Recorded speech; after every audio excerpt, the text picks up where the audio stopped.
جائے اس کو بڑی ضرورت ہے۔ اچھا، اب ہماری بہن نے جو بات کی ہے وہ آداب سے تعلق رکھتی ہے کہ ہمارا ثواب ان کے سامنے کیا ہے، حقیقت رکھتا ہے، مگر اس میں جو خاص بات ہے وہ یہ ہے کہ جو بھی اولیاء کاملین ہیں، شہداء ہیں اور صدیقین ہیں، انبیاء ہیں، رسول اعظام ہیں علیہ الصلوۃ والسلام، وہ تو پہلے سے ہی مغفور ہیں، بخشے ہوئے بھی ہیں، ان کے درجات بھی بلند ہیں۔ مگر ہمارے پیارے آقا کی حدیث ہے، کتاب السنن میں امام ابن نجار رحمۃ اللہ علیہ نے اس حدیث کو نقل کیا، اور اس کے راوی حضرت مولا پاک علی المرتضیٰ شیر خدا ہیں۔ آپ فرماتے ہیں کہ مجھے رسول اللہ صلی اللہ علیہ وسلم نے فرمایا کہ جب کوئی شخص سورہ اخلاص تلاوت کرے 11 مرتن ثم وهب اجرها لاموات آتاه الله لعدد الاموات او كما قال رسول اللہ صلی اللہ علیہ وسلم، کہ 11 مرتبہ اگر سورہ اخلاص کوئی مومن تلاوت کرے اور جتنے بھی دنیا سے پردہ کیے ہوئے مومن ہیں ان کے روحوں کے لیے وہ دے دے، بخش دے ان کے لیے، تو اللہ تبارک و تعالیٰ جل شانہ جن کے نام اس نے ایصال کیا ہے نا، ہر ایک کی طرف سے پڑھنے والے کو اللہ تعالیٰ ثواب عطا فرماتا ہے۔ سبحان اللہ۔ جہاں تک میری بہن کا لفظ کا ترتیب کا مطلب ہے وہ بالکل ان کی بات درست ہے، ثواب بطور ہدیہ ہی پیش کیا جاتا ہے، اور اس آخر کی یہ عادت ہے کہ جب بھی یہ دعا کرے تو اللہ کی بارگاہ میں یہی عرض کرتا ہے کہ یا اللہ کریم ہم تیرے پاک محبوب کی بارگاہ میں ہدیہ کرتے ہیں، تو اپنی شان کے مطابق اور ان کی شان کے مطابق ان کو اجر و ثواب عطا فرما۔ مطلب یہ ہوتا ہے کہ ہم تمہاری طرف سے تو ہدیہ ہے، سبحان اللہ۔ اب آپ کے اور آپ کے محبوب کے درمیان جو ہے نا، جس انداز کو آپ پسند کریں اس انداز سے یہ تحفہ ہمارا ان تک پہنچا دیا جائے، تو ہمارے تو بس میں نہیں پہنچانا، یہ تو اللہ تبارک تعالیٰ جل شانہ کی شان ہے۔ محترم اعجاز صاحب ہیں، اعجاز ربانی صاحب ریڈ فورٹ سے، السلام علیکم۔ وعلیکم السلام حضور، میری طرف سے آپ سب کو اور شیخ قبلہ شاہ صاحب کو اور سننے والوں کو تمام مسلم بھائیوں کو معراج شریف مبارک ہو۔ خیر مبارک، جزاک اللہ جی، میں نے اتنا ہی کہنا تھا۔ جزاکم اللہ۔ تو آپ بڑے شارٹلی تشریف فرما ہوئے اعجاز ربانی صاحب، آپ کو بھی میلاد النبی کی خوشیاں مبارک ہوں، اور جس محبت کے ساتھ آپ نے یہ عید میلاد النبی مبارک کہا سارے ویورز کے لیے، اللہ پاک سب کو اس مبارک دن کی برکتوں سے مالا مال فرمائے۔ تو اس بہن کے لیے آخری جملہ یہ تھا کہ چونکہ حدیث میں یہ آتا ہے کہ جن کو آپ نے دیا ثواب ہدیہ کیا ان کی طرف سے پڑھنے والے کو ملتا ہے، تو سرکار کی بارگاہ میں جب پیش کرتے ہیں تو ہمارے پڑھنے والے کی نیت یہ ہوتی ہے کہ اس کا جواب جب سرکار کی طرف سے آئے گا تو وہ پڑھائی آپ کی شان کے مطابق ہوگی، اس کا اجر و ثواب آپ کی شان کے مطابق ہوگا جو کہ پڑھنے والے کو اللہ تعالیٰ عطا فرماتا ہے۔ یہ ہمارے آقا کا فرمان ہے، تو اس لیے نبی پاک کا وسیلے سے تمام کے لیے وہ ثواب تقسیم کیا جاتا ہے کہ اللہ کی بارگاہ میں عرض کیا جاتا ہے کہ حضور کے وسیلے سے سب کو عطا فرمایا جائے، انبیاء کو بھی، شہداء کو، صدیقین کو، مومنین کو، مومنات کو، یعنی جتنے بھی مومن گزر گئے، بلکہ جو دعا کرنے والے ہیں وہ حضرت آدم علیہ السلام سے لے کر اپنی دعا کرنے کے وقت تک جتنے بھی مومن ہیں سب کے لیے دعا کرتے ہیں۔ تو یہ بڑا مقدس سلسلہ ہے، کیونکہ قرآن نے کہا ہے کہ مومنوں کی شان ہی یہ ہے کہ وہ اپنے سے پہلے لوگوں کو جو ایمان والے ہیں برا بلا نہیں کہتے ان کو، بلکہ ان کے لیے دعائے مغفرت کیا کرتے ہیں، اور سرکار دو عالم علیہ السلام یا انبیاء کرام کے لیے مغفرت کی دعا نہیں ہوتی، ان کے لیے ہدیہ ہم پیش کرتے ہیں اور ان کی بارگاہ میں اپنی حاضری لگواتے ہیں کہ ان کے وسیلے سے ہمارے گناہ معاف ہو جائیں۔ جزاکم اللہ۔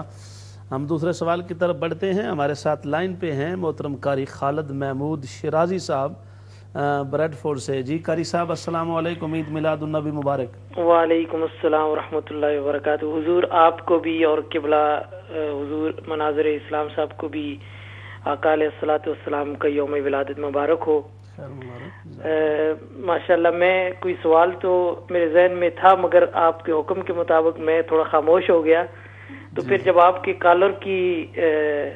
ایک لائن کو دیکھ کے تو پھر میں نے بھی کہا کہ چلو ان کی تقلید کرتے ہوئے اب عرض کر ہی دیتا ہوں۔ جی جی حضور قبلہ شاہ صاحب سے سوال یہ ہے کہ آج کل جس طرح حضور علیہ الصلوۃ والسلام کی ولادت کے مبارک ایام گزر رہے ہیں، جی جی تو کچھ جگہ پر کچھ ایسے پروگرام بھی ہمیں دیکھنے میں ملتے ہیں کہ جس کو وہ عید زہرا کے نام سے یاد کرتے ہیں۔ تو میں شاہ صاحب سے عرض کرنا چاہتا ہوں کہ قبلہ ذرا اس پہ روشنی فرمائیں کہ عید زہرا سے کیا مراد ہے، کیونکہ ہم نے زندگی میں کبھی اس سے پہلے یہ نہیں سنا تھا۔ عید میلاد النبی کی خوشیاں اور اس کے بارے میں تو سنا تھا اور سنتے آ رہے ہیں، یہ عید زہرا کیا چیز ہے، اس کے بارے میں ذرا تھوڑا سا کلام فرمائیں۔ اللہ تعالیٰ آپ کو عمر خضر عطا فرمائے. السلام علیکم ورحمۃ اللہ. وعلیکم السلام ورحمۃ اللہ وبرکاتہ. کر صاحب آپ کو بھی اللہ پاک عید میلاد النبی کی برکتیں اور جملہ ویورز کو عطا فرمائے. حضرت مسز ناصر صاحبہ کا دوسرا سوال تھا کہ اصول دین اور فروع دین کا آپ اکثر اپنی گفتگو میں ذکر فرماتے ہیں، تو اس کی تھوڑی سی وضاحت ارشاد فرما دیں. ہماری بہن نے جو سوال کیا وہ اصل میں اس کا تعلق اصول شریعت سے ہی ہے، چونکہ یہ خاص ایک علم ہے اور اس کی جو اصطلاحات ہیں جب وہ بولی جاتی ہیں تو ظاہر ہے اس علم کا جو طالب علم نہیں ہے یا مطالعہ نہیں کیا تو اس کے لیے دقت بھی بنتی ہے. میں سادے لفظوں میں آپ کو یہ بتانا چاہتا ہوں کہ اصول شریعت سے مراد وہ ضروریات دین ہوتی ہیں کہ جن کا ثبوت قرآن و سنت اجماع کے دلائل یقینیہ سے ہوتا ہے. اصول ان سے بنتے ہیں، محکمات سے اور نصوص سے. اصول بنتے ہیں چاہے ان کا تعلق جو ہے وہ اعتقاد سے ہو یا اعمال سے ہو. ایمانیات میں بھی اصول وہ چیزیں ہیں جن کا ثبوت دلائل یقینیہ قطعیہ کہتے ہیں، لیکن قطعی بھی اگر سمجھ نہ آئے تو یقینیہ، جس میں کہ کسی قسم کا شک و شبہ نہیں ہے، کوئی اجمال نہیں ہے اس میں، اور کوئی اس میں اشتراک نہیں ہے، کوئی احتمال نہیں ہے. یہ سارے لفظ چونکہ اصول فقہ کے ہیں اس لیے ان کا سمجھنا بھی تھوڑا دقت ہوگا، مگر میں اپنی بہن کو واضح کرنا چاہتا ہوں کہ محکم اور نص اس کا مطلب یہ ہے کہ جس میں ایک معنی کے ثبوت کے لیے اور ایک حکم کے ثبوت کے لیے کوئی کسی قسم کا اجمال نہ ہو، بلکہ قرآن اور حدیث خود اس معنی پر دلالت واضح طور پر کرتے ہوں. ان سے جو حکم ثابت ہوتے ہیں شریعت کے ان کو اصول کہا جاتا ہے. اور جو دلائل ظنیہ سے ثابت ہوں کہ جس میں کسی درجہ میں کوئی احتمال ہے یا اجمال ہے اور اشتراک ہے، احتمال ہے، ان کے ساتھ جو احکام ثابت ہوتے ہیں ان کو فروعی بھی کہہ سکتے ہیں، ظنی بھی کہہ سکتے ہیں. اور ایک فرق یہ ہے کہ ایمانیات کو اصول کہتے ہیں اور احکام اعمال جو ہیں ان کو فروع کہا جاتا ہے، جیسا کہ علم کلام اصول عقائد کا نام ہے اور علم فقہ جو ہے وہ فروع احکام کا نام ہے. ان کے جو ثبوت ہے وہ قطعی ہے یعنی نماز، لیکن اس کی تفصیلات کا نام جو ہے وہ فقہ ہے کہ اس میں فرائض کتنے ہیں، واجبات کیا ہیں، سنن کیا ہیں، مستحبات کیا ہیں، اس سارے کو فقہ قرار دیا جاتا ہے. مگر اس کے ثبوت کے اعتبار سے یہ بھی ایک اصل ہے دین کی، کیونکہ قرآن کے واضح احکامات سے نماز کا ثبوت ہے. یہ بطور مثال میں نے جزاکم اللہ. محترم محمد حنیف رضا صاحب بریڈ فورڈ سے، السلام علیکم. رحمۃ اللہ وبرکاتہ. وعلیکم السلام ورحمۃ. جناب سب سے پہلے تو میں آپ کو جشن عید میلاد النبی مبارکباد پیش کرتا ہوں. آپ کو خیر مبارک. اور قبلہ شاہ صاحب دامت برکاتہم العالیہ سے ایک سوال ہے جی کہ اس وقت دوسرے چینلوں پہ کچھ لوگ جو ہیں وہ پراپوگنڈا کر رہے ہیں، اور بلکہ میں جھوٹ کہوں تو یہ مناسب رہے گا کہ وہ جھوٹ بولتے ہیں. حدیث کرتاس کے بارے میں سیدنا عمر فاروق رضی اللہ تعالی عنہ کے بارے میں وہ کہتے ہیں جی کہ حضور نبی پاک علیہ السلام کی بارگاہ میں جب یہ کہا گیا کہ قلم دوات منگواؤ میں کچھ لکھ کے دیتا ہوں تاکہ تم گمراہ نہ ہو، تو اس میں سیدنا عمر فاروق نے منع کیا کہ اس کی کوئی ضرورت نہیں، حالانکہ حضرت علی المرتضیٰ بھی وہاں موجود تھے. تو اس سلسلے میں صاحب سے عرض کروں گا کہ وہ کچھ ارشاد فرمائیں. جی جزاکم اللہ. محترم محمد حنیف رضا نقشبندی صاحب، حضرت آپ تشریف فرما ہوئے. میلاد شریف کی برکات اللہ پاک آپ کو اور تمام دیکھنے والے اور والیوں کو عطا فرمائے. تھوڑا سا موضوع سے ہٹ کے ہے آپ کا سوال، ہم کوشش کریں گے. آج کا یہ پروگرام میلاد اسپیشل کے حوالے سے بار شریعت کا پروگرام ہے، تو ہم چاہیں گے کہ ہمارے بھائی اور بہنیں اسی موضوع پر زیادہ سے زیادہ گفتگو فرمائیں تاکہ ہمارے دیکھنے والوں کو بھی یہ بات پتہ چلے اور احساس ہو کہ نبی پاک صلی اللہ علیہ وسلم کا میلاد شریف کا اسپیشل دن ہے اور بہار شریعت کا یہ پروگرام اسپیشل میلاد النبی صلی اللہ علیہ وسلم کے حوالے سے ہی منایا جا رہا ہے. یہ اتنا بڑا وسیع موضوع ہے کہ یقیناً اس پر بھی سوالات بہت سارے ہوتے ہیں ذہنوں میں. ہم اگر وقت نے اجازت دی تو تھوڑی سی اس پر گفتگو ہو جائے گی، مگر ہم آج کی گفتگو زیادہ سے زیادہ میلاد شریف کے حوالے سے ہی کرنا چاہتے ہیں. حضرت ہمارا تیسرا سوال مسز ناصر صاحبہ نے برمنگھم سے یہ تھا کہ بریلوی اور دیوبندی کے درمیان کیا اختلاف ہے، جبکہ ان کی فقہ تو حنفی ہے، دونوں اپنے آپ کو حنفی کہتے ہیں، ان کا بنیادی اختلاف کیا ہے؟ ہاں یہ بڑا بنیادی سوال ہے ان کا جی کہ ان دونوں مکاتب کے درمیان جو ہے جو اختلاف ہے وہ ہے عقائد کا اختلاف. ایمانیات کی جو تشریحات ہمارے مکتبہ فکر میں اہل سنہ والجماعہ میں بریلوی مکتبہ فکر میں کی جاتی ہیں ان میں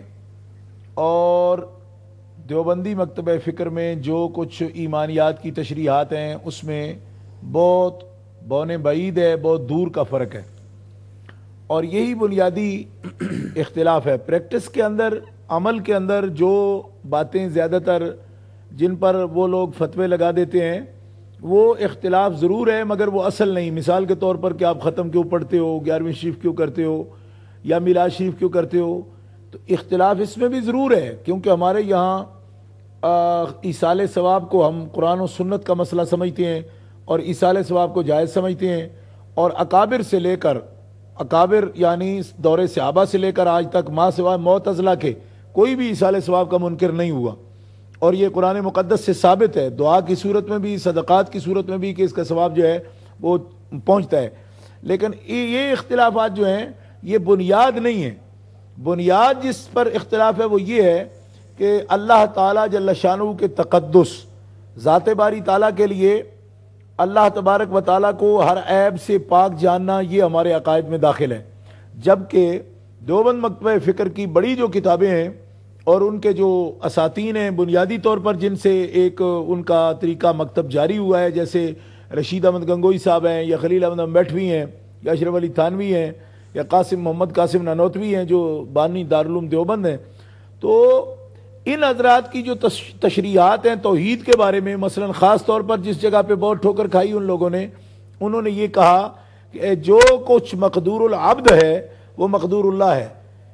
ہم اگر جھوٹ بول سکتے ہیں تو اللہ حکم الحاکمین بھی معاذ اللہ جھوٹ بول سکتا ہے. اس کی تشریح میں ان لوگوں نے تھوڑی سی جو لغزش ہوئی تھی اس کو واپس نہیں لیا, بلکہ اس پر وہ عذر گناہ بدتر از گناہ کا نشانہ بنے اور اس کی تشریح کرتے کرتے کار مذلت میں جا گرے, بہت دور چلے گئے. اور اسی طرح مقام رسالت پر ان کو جو ٹھوکریں لگی ہیں, حضور یہ بات ہم مقام رسالت کی کرتے ہیں. ہمارے ساتھ ایک کالر موجود ہیں, حافظ عرفان یونس صاحب پیٹر برا سے. السلام علیکم حافظ صاحب. جی السلام علیکم حافظ صاحب. میرا خیال ہے کال ڈراپ ہو گئی حضرت. جی مقام رسالت پر ان لوگوں نے سب سے پہلے اس اصول کو جو ہے وہ امت کی, میں سمجھتا ہوں یہ بھی بڑی بدقسمتی ہے کہ یہ اس قسم کا فتنہ جو ہے اس نے جنم لیا, اور لیا بھی ان لوگوں سے جو بہت بڑے بڑے ان کے نام تھے اور علم کے دعوے دار تھے. سرکار دو عالم علیہ الصلوۃ والسلام کی صفات مبارکہ کی نفی کرنا اور صفات مبارکہ کو شرک سمجھنا, آپ کی تعظیم کو شرک سمجھنا, اور پھر صراحتاً اپنی کتابوں میں, خاص طور پر میں صرف 4 کتابوں کا نام لیتا ہوں, ابھی اس وقت میں وہ حوالہ جات تفصیل سے پیش نہیں کر سکتا, وقت نہیں ہے, ورنہ جو دیکھنا چاہے دیکھے کہ اللہ کے پیارے محبوب صلی اللہ علیہ وسلم کے علم پاک کی توہین تھانوی صاحب نے جو کی ہے صراحتاً, وہ حفظ الایمان کے صفحہ نمبر 11 پر موجود ہے اور تھانہ بھون کی چھپی ہوئی یہ کتاب ہے. اور اسی طرح براہین قاطعہ میں خلیل احمد بیٹھوی نے آپ صلی اللہ علیہ وسلم کے علم مبارک کی توہین اور شیطان کے علم کو منسوس مانا, اور نبی کریم علیہ السلام کے علم شریف کے لیے کہتا ہے کہ ہمارے پاس کوئی نص موجود نہیں ہے. اسی طرح قاسم نانوتوی بانی دارالعلوم دیوبند نے اپنی کتاب تحذیر الناس میں یہ لکھا کہ اگر بعد از زمانہ نبی کوئی اور نبی آ جائے تو پھر بھی خاتمیت محمدی میں کوئی فرق نہیں آتا, اور خاتم النبیین کا معنی آخری نبی کرنا یہ عوام کا خیال ہے, اور اہل علم سے یہ بات مخفی نہیں ہے کہ تقدم یا تاخر زمانی میں بذات کچھ فضیلت نہیں ہے. حالانکہ امت کا اجماع ہے اس بات پر کہ خاتم النبیین کا معنی آخری نبی ہے, اور اگر اس اجماعی معنی کو چھیڑا جائے تو وہ دروازہ کھل جاتا ہے جو قادیانیوں نے کھول لیا. تو یہ تشریحات کے اندر بہت بڑا ایک کفریہ جو ٹھوکر کھائی ہے ان لوگوں نے, یہ ختم نبوت کے محل پر میں سمجھتا ہوں بہت بڑا ایٹم مارا ان لوگوں نے, اور اس عقیدہ کو جو کہ قطعی عقیدہ تھا اس کے خلاف ان کی تشریحات موجود ہیں. تو میری بہن یہ ہے بنیادی اختلاف کہ نبی کریم علیہ الصلوۃ والسلام کی صراحتاً توہین کرنا اور پھر ایمان کا دعوے دار بننا, جبکہ ہمارے علماء کی اس سلسلے میں تشریحات یہ ہیں کہ حضور کا علم مبارک, حضور کی ذات اقدس, اس کا مقام تو اتنا عرفہ والا ہے لیکن نبی کریم علیہ السلام کے جسم اقدس کے ساتھ جو نالین شریف یعنی جو جوتی مبارک سرکار اپنے پاؤں میں پہنتے ہیں اور جو جوتی مبارک پاؤں میں آپ پہن لیں قدمین مبارکہ میں، اس کے بارے میں 500 علماء ہند کا فتویٰ ہے، فتاوی عالمگیری اٹھا کے دیکھیں، لو قال لنعل النبی نعیل یکفر،